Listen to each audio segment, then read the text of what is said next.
Last weekend I did a video on the most underrated player at every Premier League club, and naturally, there have been a lot of requests for the most overrated player at every Premier League club since then. Don't worry, I'm not casting aside our nickname of the People's Channel, and I will do that video at some point, but this weekend, I thought I'd take on another suggestion from one of our lovely subscribers. I recently saw someone on Twitter claim that you can't be a legend if you're still at a club, which would mean Lionel Messi isn't a Barcelona legend, thus rendering such a claim complete and utter nonsense. I've been asked to do a video on the biggest legend still at every Premier League club, which is exactly what I'm about to do. Having said that, and just very quickly before I start, there are a number of clubs who I would say do not have a bona fide legend in their current ranks, such as our first entrants in fact.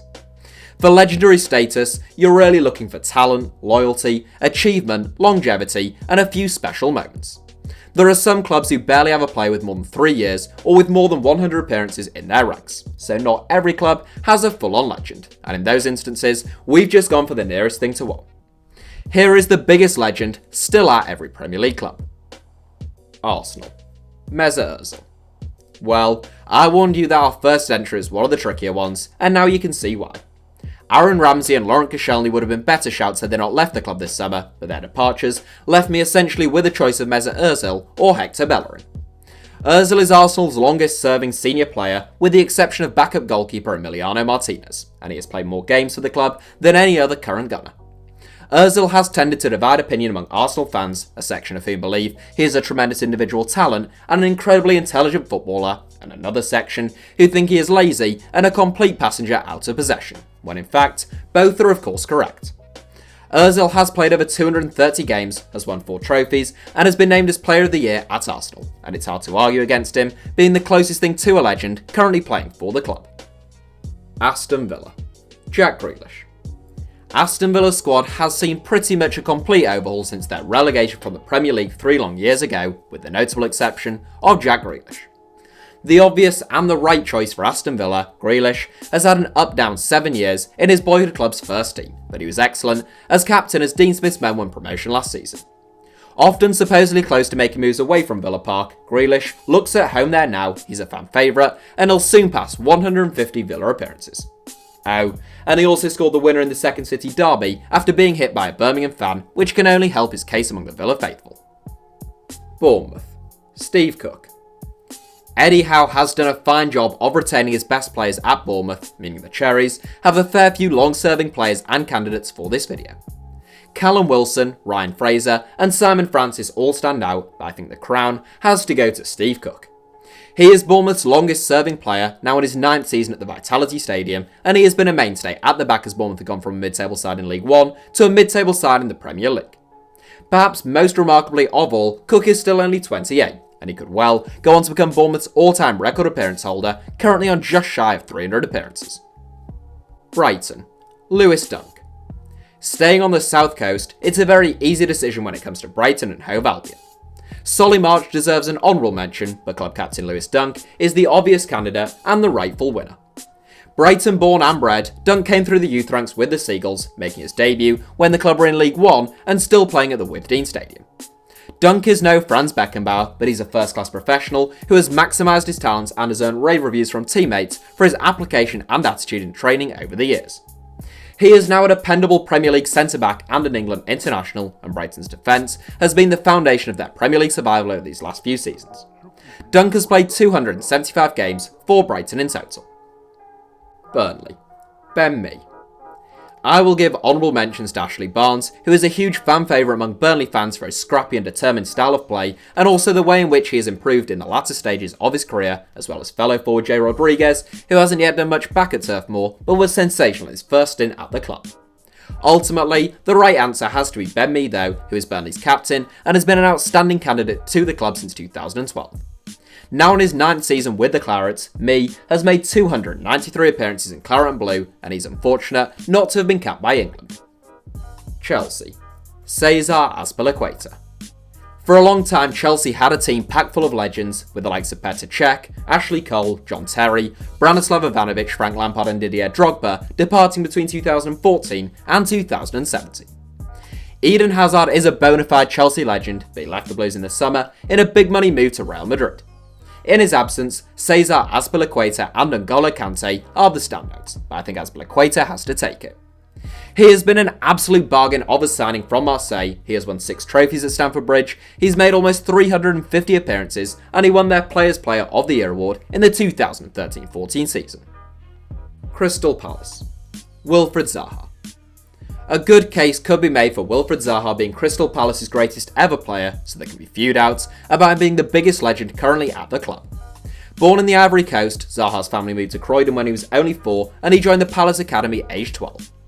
Between 2010 and 2013, Zaha became known as one of the finest prospects in English football at Selhurst Park, inspiring Palace to Premier League promotion in his final season, before becoming Sir Alex Ferguson's final signing.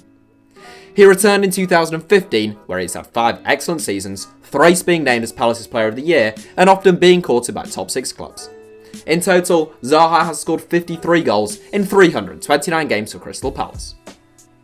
Everton. Leighton Baines. It's a choice between 2 fullbacks at Everton, either cult hero Leighton Baines or one of the Premier League's all-time great bargains Seamus Coleman. Either would be worthy winners, but I think Baines is the right choice. He joined Everton from Wigan Athletic in 2007, and at his best, he was among the best fullbacks in the division. A superb crosser of the ball and a constant menace from set pieces, Baines has played over 400 games for Everton, he has scored 38 goals and he's made 53 Premier League assists. Luca Digne now looks to be his heir apparent, also possessing a wand of a left foot, but Baines' contribution at Goodison Park won't be forgotten in a hurry. Leicester City. Jamie Vardy. The tremendous achievements of Leicester City in recent years, most notably winning a Premier League title of course, mean that we have no shortage of options here. Wes Morgan has captained the club with distinction and has made almost 300 appearances, and Kasper Schmeichel is the Fox's longest serving player and is close to 350 Leicester appearances, but both are surpassed in legendary status by Jamie Vardy in my humble opinion. The former non-league star had a remarkable rise through the divisions, and he wasn't an instant success in the East Midlands. He grafted and fought though, and he has now scored 110 goals in 274 games. He stuck around whilst Mahrez and Kante departed, and you could make a case for him being the Fox's greatest ever player. Liverpool. Mohamed Salah. Quite frankly, this was the toughest decision in this entire video, and I'm still not sure who I should go with. On the one hand, you have long-time servants like Jordan Henderson, and to a lesser extent James Milner and Roberto Firmino, and then you have star men like Mohamed Salah, Sadio Mane, and Virgil van Dijk. My first thought was Henderson, but if I was making an all-time list of Liverpool legends, say a top 50, I think possibly Salah would already be more likely to make it than Henderson. Look, to be honest with you, I'm not sure. I'm not happy with my selection, and I suspect you're not either, but it is what it is. Manchester City. Sergio Aguero. A selection I am much more comfortable about. Following the departure of Vincent Kompany, Manchester City have 2 all-time greats at their disposal. Sergio Aguero is one and David Silva is the other.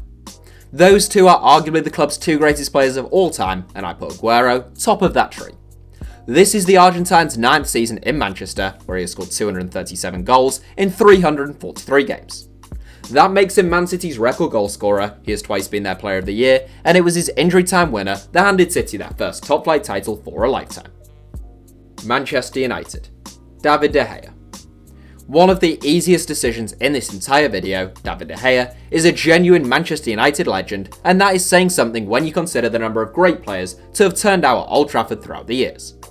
De Gea joined United under Ferguson in 2011, and after a period of time adjusting to life in England, he became one of the best goalkeepers in the world. He had a bit of a wobble in form over the last 12 to 15 months, starting at the 2018 World Cup, but he's still a Manchester United legend.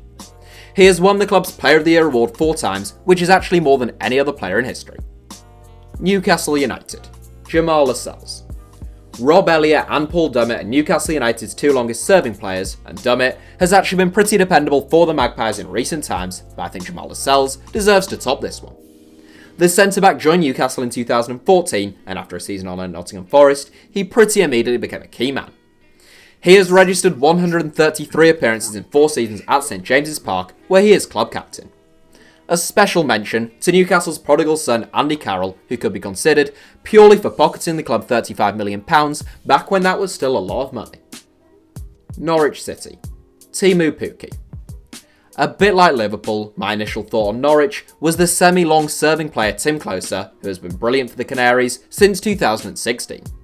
As with SALAH at Liverpool though, despite not having been at Norwich for long, I think PUKKI has just about already established legendary status. The Finnish frontman bagged 30 goals in his debut campaign at Carrow Road, having arrived as a free transfer, with his goals firing the club to promotion. It has been a case of so far so good in terms of life in the Premier League for the 29-year-old too, with 6 goals in 5 games to date. Sheffield United. Billy Sharp. It was a choice between Billy Sharp and Phil Jagielka for Sheffield United, 2 very good candidates, and both thoroughly deserving of legendary status at Bramall Lane. I think Sharp has to take it though, particularly after his heroics last season. A Sheffield lad, this is Sharp's 3rd stint with the Blades, and by far his most successful. Since rejoining the club in 2015, the veteran striker has found the back of the net 90 times in 179 games, including 23 in the Championship last season. He's 33 now, but he's still living his dream in the Premier League with his boyhood club. Southampton. James Ward-PROWSE. Maybe cases could be made for the likes of Maya Shida and Nathan Redmond, but James Ward-PROWSE is Southampton's longest serving player. He's played more games for the club than anyone else in their current side, and he's a product of the Saints' much esteemed academy. Born in nearby Portsmouth, whom his family support, Ward-PROWSE joined Southampton at the age of 8. The one-club man has now played 240 games for the Saints, still aged only 24, as well as becoming a full England international. He is also Southampton's vice-captain, and I think he has to take this one. Tottenham. Harry Kane. Maurizio Pochettino has kept a very settled and talented team at Tottenham, meaning Spurs have more club greats, if not quite legends, than most. I won't go reeling them off though, since Harry Kane is so obviously the man who takes this one. Handed his first real opportunity by virtue of a real lack of alternatives, Kane seized it with open arms. He bagged 31 goals in his breakout campaign, and he hasn't scored fewer than 24 in any season since. A total of 167 goals in 255 games puts Kane 4th in Tottenham's list of all-time top scorers, aged 26. Kane is already one of Tottenham's greatest ever players, and if he sticks around for a few more seasons and wins a trophy, he'll be rivaling Jimmy Greaves for top spot. Watford. Troy Deeney. Adrian Mariappa deserves an honourable mention, but I think it's pretty clear that Troy Deeney is Watford's greatest current player. 373 appearances puts him 12th in Watford's all-time appearance charts, whilst a figure of 123 goals puts him 4th in the Hornets' all-time rankings for goal scoring. This is Deeney's 10th season at Vicarage Road, meaning he's entitled to a testimonial at the end of it, and given his contribution to the club over the last decade, one would expect him to get one. It hasn't always been plain sailing for the powerful frontman, who scored only 2 goals in an entire championship season and was soon handed a 10-month prison sentence early on in his life at Vicarage Road. He bounced back to become the Hornets' talisman and their club captain, scoring 21 goals in the club's promotion campaign and being instrumental in their survival over the last 4 seasons. West Ham. Mark Noble. The longest serving player and the one with the most appearances for a single club in this entire video, Mark Noble bleeds claret and blue. The central midfielder joined the West Ham Academy from the Arsenal Academy at the age of 13, and at 15, he became the youngest player to ever feature for West Ham's reserves. He was in the first team by 17, winning the Young Hammer of the Year award and coming runner-up as Hammer of the Year in his debut campaign. That was almost 15 years ago now, and Noble now ranks 10th in West Ham's all-time appearance charts, and top in terms of players during the Premier League era. Over the course of his 469 games for the Hammers, Noble has taken his fair share of criticism, with some claiming the club had outgrown him at times. Manager after manager have considered Noble an integral part of their squad though, and that is no accident. The 32-year-old has won the West Ham Hammer of the Year award twice, and it's difficult to imagine him playing for any other club. Wolves. Matt Doherty. It's a straight shootout between Matt Doherty and Connor Cody at Wolves in one of the trickier decisions in this list. Doherty began his professional career at Wolves as an 18-year-old in 2010, he has since played over 250 games for the club, and he was their Player of the Year in the 2015-16 season. Cody joined Wolves from Huddersfield for a reported £2 million in 2015, he is now closing in on 200 appearances, and he looks brilliant as part of a back three. Both have been key men in Wolves' meteoric rise over the last few years, surviving rather a large influx of most notably Portuguese players, and both are still star men now. Doherty has been at the club a little longer, having gone from the Premier League down to League One and then all the way back up again, and now not just in the Premier League but in the Europa League, and he also serves as Wolves' club captain, so he is the one I'd go with. That's it for today's video. Congratulations on making it to the end of the video. Since you've got this far and in exchange for eternal good luck and happiness, why not subscribe and turn on notifications for the ever brilliant HITC Sevens. Also, for mobile users, if you click on your screen now there should be some suggestions of other videos YouTube thinks you might like, and I agree with YouTube. If you're watching on desktop, they should appear of their own accord. Thank you all for watching, give us a like if you enjoyed the video, and I hope you have a brilliant day.